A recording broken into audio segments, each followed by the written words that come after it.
Trump's choice of J.D. Vance was emotional, not merely strategic. Loyalty during Trump's darkest hour may have mattered more than politics or polling.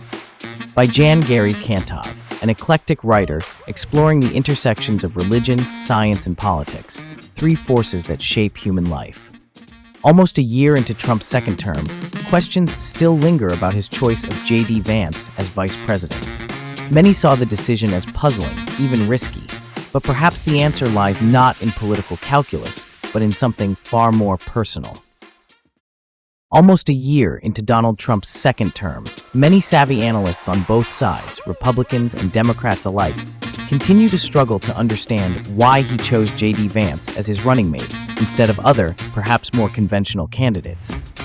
I suspect that some observers are simply projecting their own personal preferences. But there's also a deeper issue at play, a fundamental misunderstanding of Trump the man. Trump may come across as rough, brash, and unyielding, but beneath that exterior, he seems to be a deeply sensitive and emotional person. That emotional core often drives him to act on instinct, a quality that has sometimes helped him immensely and at other times hurt him just as deeply.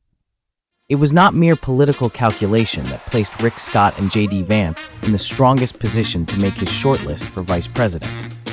I can imagine Trump sitting alone in court, surrounded by his paid lawyers, feeling persecuted by New York Attorney General Letitia James and her allies.